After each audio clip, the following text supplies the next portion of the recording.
हम भी एक पढ़ा लिखा छात्र हैं और वर्तमान में पीएचडी का स्कॉलर हैं। विनोद बिहारी महतो विश्वविद्यालय धनबाद से इंग्लिश लिटरेचर में पीएचडी कर रहे हैं। और बिल्कुल आज से 2 साल पहले मेरा ना ये कैरेक्टर था, ना मेरा ये व्यवहार था, ना मेरा ये स्वरूप था। लेकिन यदि आप पा रहे हैं कि मेरे अंदर आक्रामकता आई है, यदि आप पा रहे हैं कि मेरे अंदर कुछ हिंसक विचारधारा आई है, ठीक है, मैं स्वीकार करता हूँ, खुले मंच पे स्वीकार करता हूँ। लेकिन एक बात बताइए, यहाँ जितने भी प्रबुद्ध लोग बैठे हैं, जब मैंने कुछ ऐसी बातों को कहा जिनमें हिंसा प्रतीत हो रही है, लेकिन उस बात को समर्थन करने वाले 99% होते हैं। जैसे हाल ही फिलहाल आपको मेरा बागमारा का वो वीडियो क्लिप पूरे देश में वायरल हो रहा है, जिसमें मैं एक बोतल को टेबल में पटक रहा हूँ। उस वीडियो को जो अपने आप को सो कॉल्ड पढ़े लिखे मानते हैं, उन्होंने कहा कि नहीं ये गलत है, लेकिन 99% लोगों ने कहा कि नहीं ये सही है, ये लड़का ठीक कर रहा है। अब सवाल ये है कि ठीक है, मेरी बातों में हिंसा है, लेकिन हिंसा की विचारधारा को 99% लोग पसंद क्यों कर रहे हैं? ये इस राज का सबसे बड़ा कारण है। यानी इसका कारण ये है कि आज एक आम व्यक्ति लोकतांत्रिक भारत में, अलग झारखंड राज्य में, स्वतंत्र भारत में इतना दबाया जा रहा है, इतना सताया जा रहा है, इतना उसका दमन, इतना दोहन किया जा रहा है, उसके साथ इतना अत्याचार किया जा रहा है, तो मेरे इन विचारों को पसंद कर रहा है, लाइक कर रहा है। उदाहरण के लिए जो बागमारा को लेकर आप चर्चा कर रहे हैं, जिस मेरे वीडियो को आज पूरे देश में लगभग 50 लाख से ज्यादा लोगों ने देखा, मैं आपको थोड़ा बता ही देता हूं। वहां बीसीसीएल की एक योजना है, बीसीसीएल खनन का कार्य करती है। ये आपको भी मालूम है कि अब सारी कंपनियां टेंडर देती है। वहां टेंडर दिया है संजय उद्योग को और खेमका कंपनी को। वहां जो मजदूर हैं 2018 से काम कर रहे हैं, यानी 6 साल है, 6 साल से उनका वेतन वही का वही है। और सबसे ताज्जुब और हैरत की बात है कि उनका एचपीसी वेतन 32,000 होता है। ताज्जुब कीजिएगा और लोकतंत्र के होने पे शर्म भी कीजिए, उनको 6,000 वेतन मिलता है।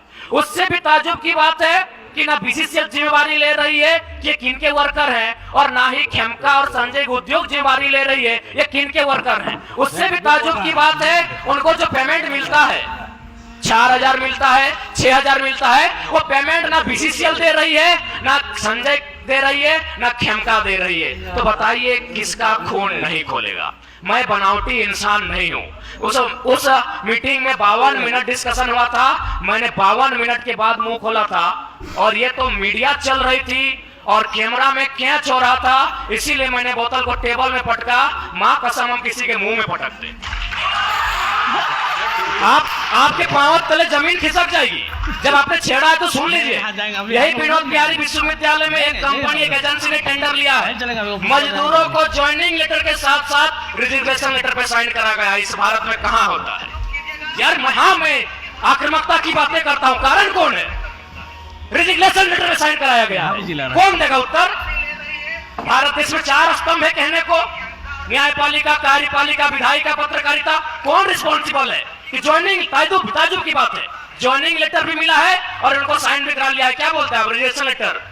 रिजाइन लेटर में भी साइन करवाया गया है। और एक घटना गोमिया की, जब मेरा सभा था बेरमो में, वो लड़का आया, उसने कहा कि जो एजेंसी है उनको पेमेंट देना होता है 20,000, लेकिन मेरा शर्त है उनका कि 20,000 आपके अकाउंट में देंगे, आपको 8,000 रिटर्न करना होगा, नहीं तो नौकरी से निकाल देंगे। उसके बाद भी अगर आपका खून नहीं खोलता है तो आप बनावटी लोग हैं, असल लोग नहीं है। अगर आप चाहते हैं मेरे अंदर की आक्रामकता कम हो, आप चाहते हैं मेरे अंदर की उग्र भावना कम हो, तो आज प्रबुद्ध लोग बैठे हैं। आज माननीय मंत्री दीदी बैठी हैं, आज माननीय मंत्री महोदय बैठे हैं, मंत्री 3 मंत्री बैठे हैं, आज प्रदेश अध्यक्ष महोदय बैठे हैं, सांसद महोदय बैठे हैं, झारखंड मुक्ति मोर्चा के फिलहाल पालनहार है बैठे, आज विधायक मैडम बैठी हैं, यहाँ भी एक विधायक बैठे हैं, यहाँ भी एक विधायक बैठे हैं। ये लोग तय करें कि इस प्रकार का जुल्म, शोषण, अत्याचार एक आम व्यक्ति पे, यानी जो लोग हाशिए पर हैं, जो लोग निम्न स्तर पे हैं, उनके साथ अन्याय नहीं होगा। जयराम महतो प्रेम की कविताएं लिखेगा, इनकलाब की बातें नहीं करेगा। जयराम जी, आप चूंकि टाइम का सबका स्लॉट बंधा हुआ है और सामने सब मिनिस्टर भी बैठे हुए हैं, एमपी एमएलए में जो हैं बैठे हुए हैं, सुखदेव भगत जी हैं, पूर्णिमा नीरज सिंह जी हैं, दीपिका पांडे सिंह जी हैं, मिथिलेश ठाकुर जी हैं, बन्ना गुप्ता जी भी हैं। तो हम लोग नेक्स्ट सेशन शुरू करेंगे। जी बिल्कुल। सेशन को समाप्त क्योंकि करने सवाल के ये लिए- ऐसा था संजय भैया हाँ, कि नहीं बिल्कुल ठीक है, लेकिन आपका जो जवाब है उस पर भी मेरा एक रिएक्शन है कि आप नेतृत्व करने की दिशा में बढ़ रहे हैं, तो भीड़ तो हत्या कर देती है, मॉब लिंचिंग कर देती है, तो भीड़ को सही नहीं ठहराया देखिए जा अगर सकता। आज तक हम नहीं, नहीं, 2.5 सालों से भारत के इतिहास में झारखंड की मैं बात कर रहा हूँ, बिना बुलाए किसी राजनीतिक दल के अखाड़े में ये भीड़ नहीं होती है। नहीं, ये खेला अगर चलाओ तो बता दीजिए। जयराम जी ठीक है, भीड़ को नियंत्रण करने आता है, वो चूंकि अग्रेशन और ये शौक नहीं है, हाँ। किसी का शौक नहीं है लड़ाई झगड़ा करना। हर कोई, अरे हम तो और देखिए क्या है हम ना, तो- जयराम जी की पॉलिटिक्स में अग्रेशन इमोशन यही बिक नहीं रहा है नहीं, इस देश में। एग्रेशन आपका एग्रेशन बिक रहा है, से उसको अच्छा बेटी काम हो ठीक रहा है। है। अगर एग्रेशन से किसी का भला हो रहा है तो एग्रेशन होना चाहिए। नहीं, ठीक है, आखिर अच्छी बात एग्रेशन है। शब्द बनाई क्यों है? मैं माफी मांगते हुए आप सबसे अब इजाजत लेता हूँ। माफी की आप आवश्यकता सभी नहीं है। को शुभकामनाएं। नहीं, माफी की जयराम आवश्यकता जी, नहीं है। आपने जयराम हमें मंच पे मौका दिया, इसके लिए आपका साधुवाद, आपका धन्यवाद। आप आए उसके लिए आप सभी संजय को जी, शुक्रिया। आपसे जब हम मिलेंगे राजेश ठाकुर जी की उम्र में, जब आपसे हम मिलेंगे दीपिका दीदी की उम्र में, तो शायद एग्रेशन कम होगा। हाँ, आप एक वो हो 29 साल के जाएगा। युवा से मिल रहे हैं और एग्रेशन ना हो ये उचित है।